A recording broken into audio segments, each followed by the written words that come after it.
Welcome to Authentic with Brazil 201. I'm your host, Brazil 201, and on today's episode, we're going to talk about the movie that Netflix just released, which I saw quite a while ago. So this is a pre-tape, but I kind of wanted to have this uploaded when the movie actually drops on Netflix. The People We Meet on Vacation. I gotta say, this movie is as good as Regretting You. And here's the thing: I have never read any of these books, meaning whether they're a Colleen Hoover book or whoever wrote this book. So I didn't know anything about it or the whole shebang about it. I just gotta say, this is one of the few Netflix movies, by the way, because I think on par, this movie is as good, if not better, as Regretting You. And Regretting You was actually a box office hit. This movie should have been released in theaters, okay? I want to just say that. Like, this is not one of these bad Netflix movies that are just, like, they're there and you kind of forget they exist, kind of like most of the Christmas ones. Like, the good Christmas Netflix movies, like, quote-unquote, is like that Lindsay Lohan one and Holiday, right? This is a good, real movie that is just on Netflix. And I gotta say, I enjoyed this movie a lot. I saw this movie a while ago, and I mean a long while ago. I get to see a lot of things early, so I already was like, wow, this is like good. And I got to see it again recently, like right before Christmas. I gotta say, first of all, I like the two people in it, Tom Plight and Emily Badir. First of all, I want to go with Emily here, who I have not seen in anything at all before this movie. I had no, like, she's like 30. So she's like, of the, what's it called? She's like the she's in that like class of Ella Purnell, Dobrev, Emma Mackey, etc. Like, she's like your hot white girl, fantastic eyebrows, clearly should be like a leading rom-com girl. And also the girl from White Lotus is also in this movie, Sarah Catherine Hook, another hot white girl with fantastic eyebrows. Um this movie is truly interesting. Like, so she Poppy, which, by the way, what an interesting name for like a main character. Fascinating, right?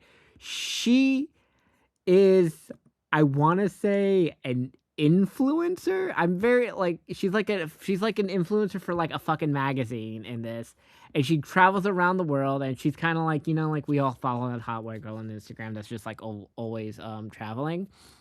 And we go through times a couple of years ago back with a guy she meets, Alex, played by Tom Black, who was the dude in Hunger Games, like the guy who like has sex with Rachel Zegler in Hunger Games and like becomes the ruler of the 13 colonies or whatever the fuck they're called in the Hunger Game movies. Um and we kind of just see them through their lives of early 20s, and I gotta say, it's interesting. So, oh, by the way, so she got, so yeah, Poppy got invited to a wedding of the brother of Alex, who is gay, and they're having this wedding, and she's just like in the airport playing that song by Robin, and Alex sees her, and you instantly like, oh, the chemistry, like, Alex is a good looking guy, and Poppy a good looking girl, and it's just fascinating. And so throughout throughout this trip, but so every summer they go together and for like a week long vacation until they go to Croatia, and they stop speaking for 2 years because like there's a really sad but God, I'm not even I'm assuming if you're listening to this, you know about the spoilers. um she Poppy is dating the dude from Emily in Paris when they get to Croatia, the black guy. She's dating Alfie.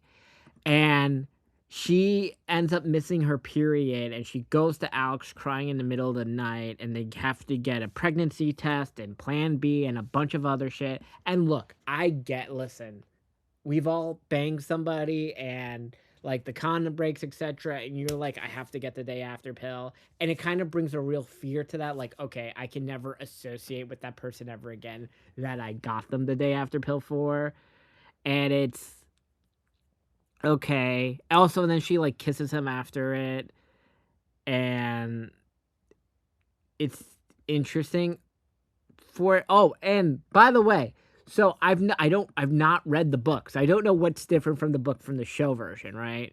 But when they're at the rehearsal dinner for the wedding, God, she looks so good in this dress. Like Emily, she looks really fucking good, and Alex is smitten by it. I am also smitten by it. But before that, um, hold up. I want to go back a little bit. There's a sequence where they do something that I assume is going to go viral on TikTok. They're at a bar. She's wearing a wig. They're pretending they just got married. And they do this incredible dance sequence with him in jeans, and she looks good. And I'm just like, okay. I have zero flaws with this movie. I very much enjoyed this movie a lot. But back to the wedding part. When she puts on the dress, right? And the dad is like, I can't believe you let her get away. And I think she still likes you or something. They have this conversation, and she has this hot dress, and she just takes it off, right? Like in the bathroom, and then he like puts her on the sink, and they fuck, and it's like fucking crazy. Like this is so much better that like it really is like comparing it to Regretting You, right? Like I really do think it is that good. It's fantastic. Like this, why is this movie not in theaters? Like this is what I don't understand. Because this movie is good enough to be on theaters, and I think it could have made a lot of money. This is my fucking issue with why I don't want Netflix to own Warner Brothers. Because there are movies like this should be made, right? And I know it's not a quote unquote original movie, it's based off a book, and it's like it's not Colleen Hoover, but it's in this Colleen Hoover type, except in Colleen Hoover movies where like, you know, a car crash happens and it's always cheating tragedy or domestic abuse or whatever. None of that is here. It just seems to be very realistic of what because I assume like in present day, it seems to me they're 20, 29, right? And maybe this is the issue because they're both millennials in real life. Like Tom is 32, she's 30. I loved it. She's super hot. I really hope this movie allows her to become like more famous and she gets more cool things. I like when I saw this movie months ago. Like I saw this movie months ago and then like the full version a month ago. I'm like, yo, who is this white girl? I am obsessed. She is like up there in my power rankings with Ella Purnell and Emma Mackey. I'm like, you give me a white girl with those fucking thick eyebrows, I am smitten. Okay, obsessed. Like, I can't wait to rewatch it and like, it's it's good. It's just fundamentally a good movie, and very few Netflix movies are good movies. Like I remember there was a movie with Gina Rodriguez and the dude from Lucifer, where it was like a vaguely similar movie, and she's like, "I want to get a draw" or whatever. Like outside the so this movie and the two Sophia Carson movies, for Sophia, right? There's the one in London, and then there's the Life List, right? Like My Oxford Year, Life List, this and the plane movie that came out like 2 Christmases ago, all should have been released in theaters. I think they're all very good movies. Okay, as like most Netflix movies are like straight to DVD trash, right? Because they're either Oscar bait or straight to DVD trash or Christmas trash. This is a good movie, like great movie. Watch it.